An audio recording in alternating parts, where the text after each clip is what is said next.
we have another kiln opening. Look at my little fit. This is a Carhartt jean jacket with lined on the inside. Ooh, so cool. I got it at a vintage store. There was a study and a professor asked their students, this was a pottery class, half the class to make as many pottery pieces as possible by the end of the semester. That's what they were being graded on. And the other half of the class were asked to make one perfect pot. And at the end of the class, the kids that were asked to make as many pottery pieces, say that 5 times fast, as many pottery pieces as possible, they actually improved the most as opposed to the kids that were asked to make one perfect pot. It ended up being one pretty good, like mediocrely good pot. But the kids who were asked to make more improved faster and had better pieces because failing faster, experimenting more, going through the process more often, giving yourself a chance to fail and have something that isn't completely perfect. It surpasses that struggle point of perfectionism and then gets you up to like having the confidence and knowing what you can do, what you like, what you need to work on. So I just want to remind you, try to bust past that perfectionism, wanting everything to be perfect, and just make things. All right, let's see. So there's some experiments and there's some new things. I want to share this really, really, really pretty pink. And if you're looking for a pretty pink, I've just been looking for a good pink for a while. And this pink is by Coyote. I believe it's called Fire Opal. I tested it in a pint before I get it into a big 5-gallon bucket. So I love this pink. This was another test. This is such a pretty red. And I've been looking for a good cherry red for a while. And this I think is a winner. This is on speckled clay. So you will be able to kind of see the speckles through the red. We have just a little cherry bowl that's clear on the inside, and this is alabaster on the outside on speckled clay, and this is also alabaster, a very light coat on speckled clay. And ooh, look how cute that is. I didn't do wax resist over the cherry on this time, so the green got a little like not so green, but I like it, it's natural. This is a berry bowl. This is the cobalt. Wait, what is this again?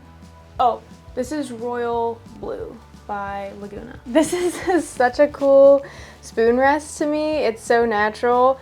I really don't have like a lot of super bright glazes. I mean, I have an orange that I'm gonna try out and obviously that red, but this is Walnut Brown by Chicago Elk Grove Ceramic Supply.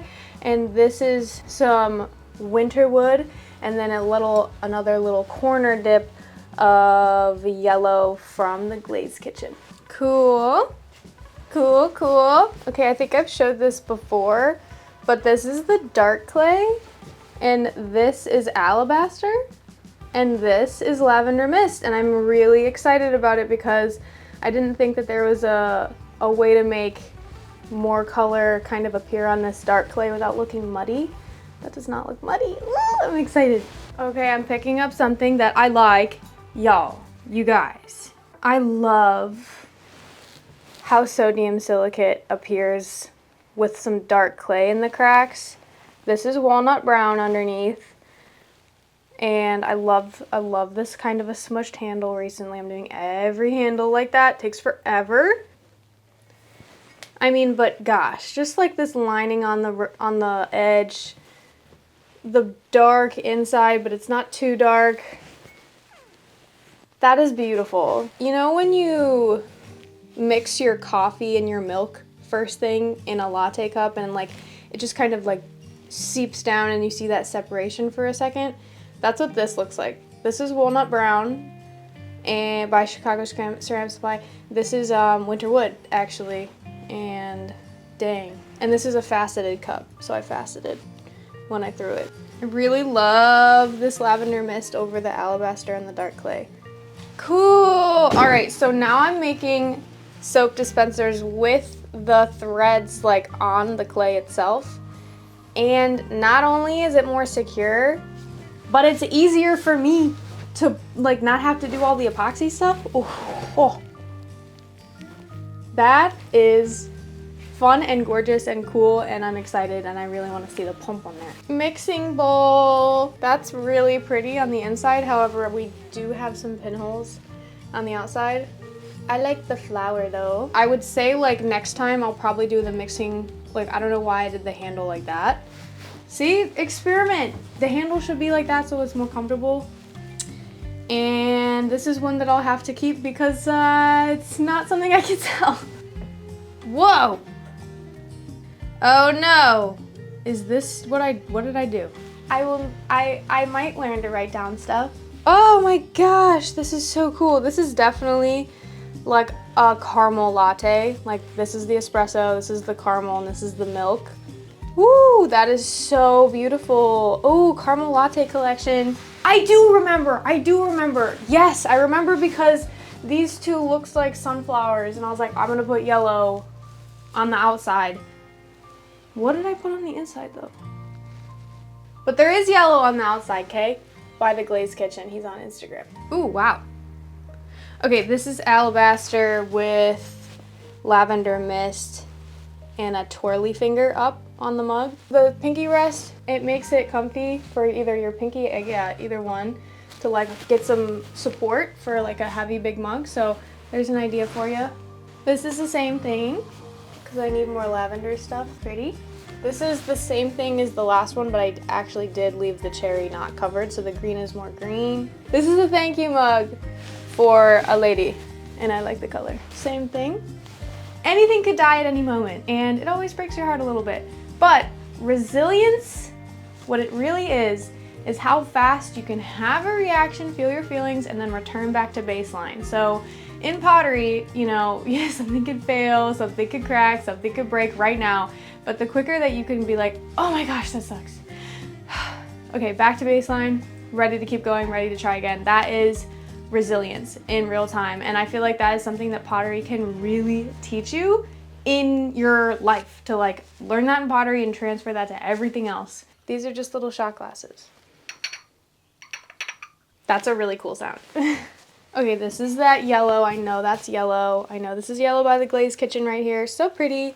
This is alabaster, and this is that walnut brown. We have some more of my favorite mugs. These were for a commission, but they're speckled clay, and they're too speckled. Like they need to be more white. Why is the other one more white? I didn't think I used a different clay. Oh, it definitely is a different clay. Shoot. This is the speckled clay, alabaster, and lavender mist. The rest of the shelf really is this like sodium silicate speckled clay mix combo that I absolutely am in love with, but I am actually disappointed because I thought that they were not as speckled. I didn't... Okay, this might be something I'm learning recently. I have several different clays for several different projects. So I have dark clay and speckled clay and apparently some white clay and some like B-mix, and I have some too many different clays, and now I'm getting them mixed up, and that has literally been a problem in other projects that I have. So maybe stick to like 1 or 2 clays, and that's what I'm telling myself. We love consistency though. I love snails, and there's a snail on this mug. Look it, there's a snail and he's crowning up.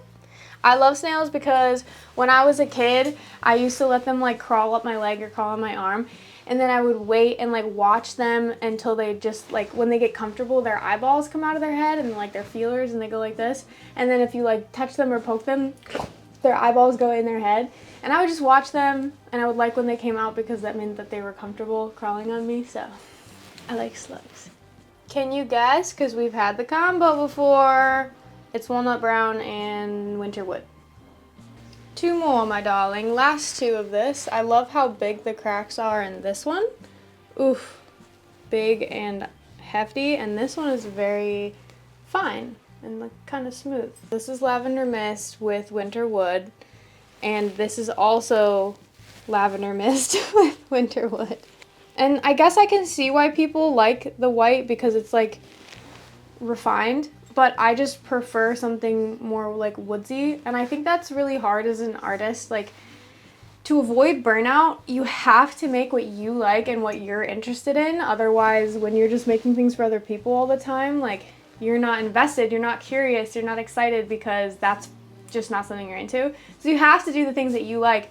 But also, like, as a business owner and as someone who does commissions for people, you have to appeal to what they want and what they request. And I think that's why artists sometimes really hate commissions.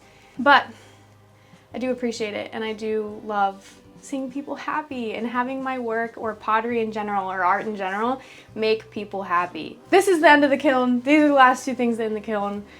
I am so excited about all of these results, and surprisingly, we really didn't have any fails this time, so I'm sorry if you like the fails. I'm sorry if they make you like laugh, but don't worry, we'll have some more in the future. It's guaranteed. Remember to keep practicing and keep failing and keep experimenting, and don't get caught up in perfectionism, both in pottery and in your life. Have resilience to come return back to baseline when something goes wrong, because you have so much more time to experiment and enjoy the process. I almost forgot to say, remember that art is so important, and so are you. Don't forget it, you're important. All right, see you next time.